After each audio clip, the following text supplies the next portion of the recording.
All right, it's about that time on AM Live when we take a look at what is contained in the dailies. But let me just remind you what we're discussing this morning and who I will have in studio. Already we have the Vice Chair of the Public Debt and Privatization Committee, Makali Mulu. We expect the Chair of Finance and National Planning, Kuria Kimani, Professor XN Iraki, Stella Swake, who is Senior Associate Research, Standard Investment Bank. And we're looking at the Kenya shilling, a currency in free fall, more debt and what it means. And actually the Business Daily makes reference to the Kenya shilling. We'll take a look at what the latest is. All right, beginning with the Daily Nation. Courses, this is their headline, courses, skills that will land you a job fast. And let's take a closer look at what those are. And according to this report, employers in Kenya are in dire need of workers in the fields of information technology, finance, business management, engineering, transportation, logistics, and law. Social skills, including effective communication and critical thinking, are also key factors during recruitment, according to a new skills gap study. Floods, Gachagua takes on governors. Deputy President Gachagua has told governors to stop blaming the national government for their failure to address the plight of flood victims in their counties. And the report, I believe, we looked at last at the very top. American pedophile denied bond. And I see here Koinange Air seeks to divorce wife in 3 billion shilling estate row. And in what promises to be an explosive session, we'll be keeping an eye on Anjeri to face MPs today over the 17 billion shilling fuel saga. I read part of the report. She's to appear before the Energy Committee, but there was indication that she would also at a later date be appearing before Kimani Kuria's committee. We'll ask him when he gets into studio. Let's take a look at the front page of the Taifa Leo, and here it is again, that very disturbing report. Mgeni mchafu, raia wa Amerika aliyewahi kusukumwa jela kwa miaka 50 kwa makosa ya kudhulumu watoto kizimbani tena. And here is said Terry Ray, pictured on the front page of the Taifa Leo. Let us see at the very top here. Wiper yatishia kuzua fujo, wataka kamati izungumzie gharama ya maisha au sivyo. And I'll get my panelists' thoughts on that as well. All right, let's take a look now at what is on the Business Daily, and then we'll come and take a look at it in closer detail when we get into the conversation. And there we go. Shilling free fall slows after CBK reins in banks. Spreads drop to 5.8 units from 10.4. Monthly devaluation slows to 1%.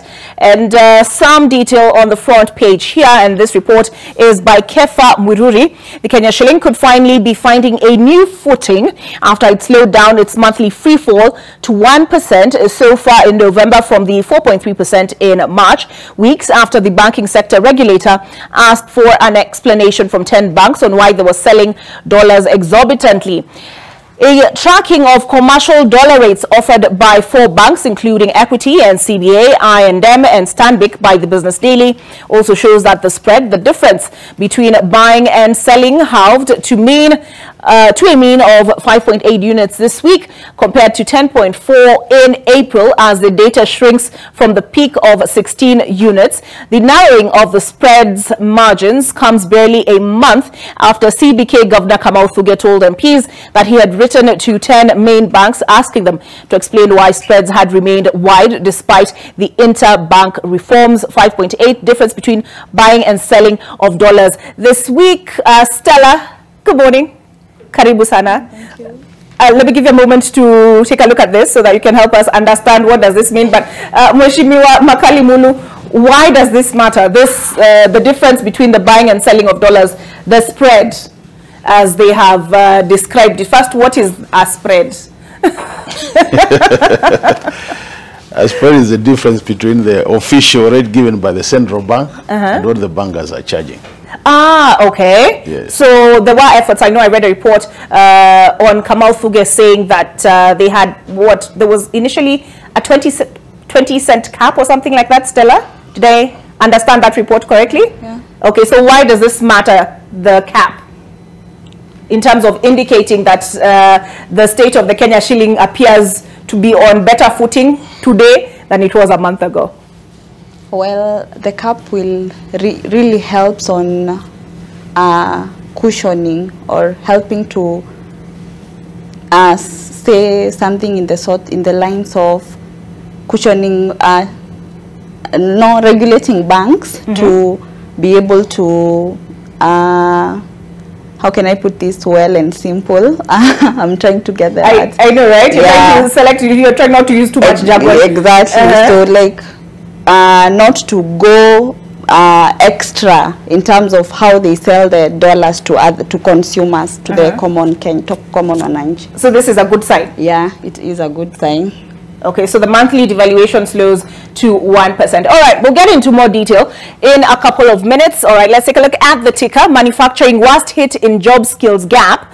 And a bit more detail provided there. Employers are facing a hard time filling vacancies in the manufacturing and real estate sectors, a new survey shows. Postal salary arrears hit 504 million.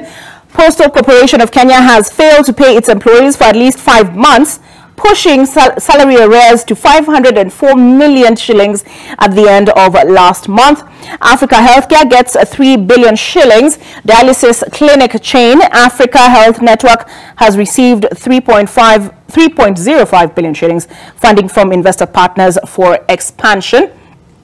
I see Frederick Ogola has penned something, and that is published on page 9 of the Business Daily. A quote here: the Kenyan economic indicators are only moving from bad to worse with no turnaround in sight. I leave that to the experts. Okay, let us start. Tumemalizana na Nyumba la Nation Media Group. Let's take a look at what the Standard has in store this morning.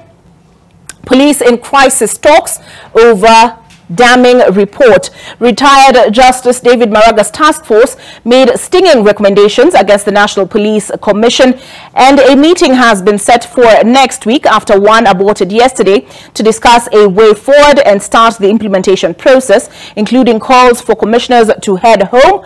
A quote here from the report: the task force has been left with no option but to recommend government considers a negotiated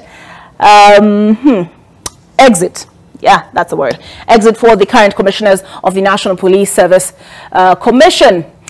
Treasury's delay puts counties in El Nino path. Governors say the government should expedite emergency funding as they're unable to deal with the vagaries of the heavy rains.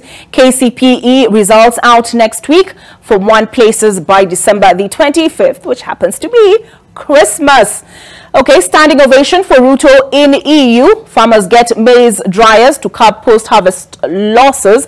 But the image here is of President William Ruto addressing the European Union Parliament in France yesterday. Ruto pitched for climate change initiatives and a trade balance with Africa. I see Musalia Mudavadi also in the background there. Senate and National Assembly majority leaders, I believe, and what appears to be Kipchumba Murkomen as well. Okay, Kiboro's widow fights for multi-billion wealth. Late tycoon's fourth wife says she's the true heir after husband, she claimed, divorced the other wives and... I beg your pardon, let me just take that again. Late tycoon's fourth wife says she is the true heir after husband, she claimed, divorced the other wives and wants to be in charge of the estate, a move her stepchildren oppose. And talk to Kirima or move state to Njiru... talk to Kirima or move state to Njiru quarters. We have that report filed by Sydney Chazima earlier this morning. The Star revealed top county hospitals in a big mess, understaffed, lack essential supplies, and unable to deal with many medical emergencies. More details on pages 4 to 5 of the Star. Let us see. Brace for another week of flooding misery, says the Meteorological Department. The unrelenting rains, which have killed about 70 Kenyans and displaced hundreds, will now spread to central and western Kenya. The weatherman has predicted, the Meteorological Department predicted heavy showers and strong winds could bring flooding to already soaked parts of the coast. Also, their MPs, Samon and Njeri over the 17 billion shilling oil saga. MPs will today meets the woman behind the contested 17 billion shilling oil consignment as Parliament initiate probe into the oil import. And Jorin Jorge will appear before the National Assembly Committee on Energy to, amongst other things, clear the air on the ownership of the consignment. Twalib, Mombasa choking with land grab cases. Mombasa is among the leading counties with land grabbing challenges in the country. The Ethics and Anti-Corruption Commission CEO Twalib Mbarak has said the commission has 130 cases in court where property worth 10 billion shillings has been grabbed in the county. And Ruto-Raila teams meet in last-minute attempt to save dialogue. I believe I read they're going to hear from the Treasury CS for second time. Let me just confirm. Page 6. Yes. He will be appearing for them for a second time in an effort to let me see the words used here, to unlock the cost of living impasse. People Daily, this is the headline. Homeowners lose in Kirima land row. Land CS Alice Wahome rules out any government intervention after the court declines to suspend eviction order. Families occupying the 1,000 acres have until the end of the year to move out. They want ruling quashed as heir of Italian who sold the land to politician dragged into the dispute. An image of that press briefing yesterday, and an image of the child molester back in court months after he left prison. And at the very top here, Wiper Party gives tough terms. Kalonzo allies warn they will call for mass protests if Azimio conditions in bipartisan negotiations are ignored. But before we get into, because I would like you, Mheshimiwa, to comment on a few things.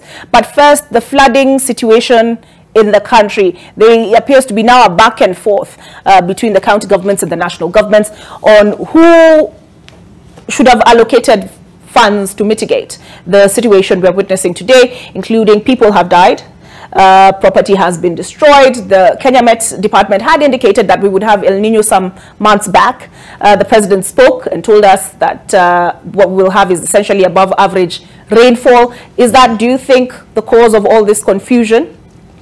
No, I think both levels of government should have allocated resources. If you look at our budgeting process, at the county level, they have what they call the emergency fund. At the national level, we have what we call the contingency fund to take care of emergencies. So the debate should be as to whether the amounts allocated is enough, bearing in mind the levels of flooding.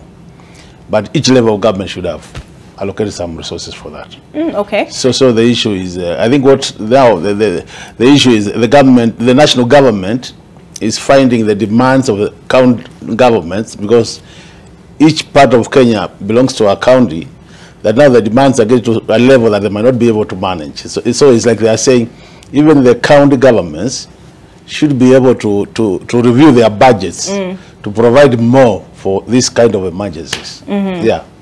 Okay, and on the question, I also wanted us to look at today, the Treasury Cabinet Secretary will be appearing before the National Dialogue Committee for the second time. It appears the cost of living is a sticky issue.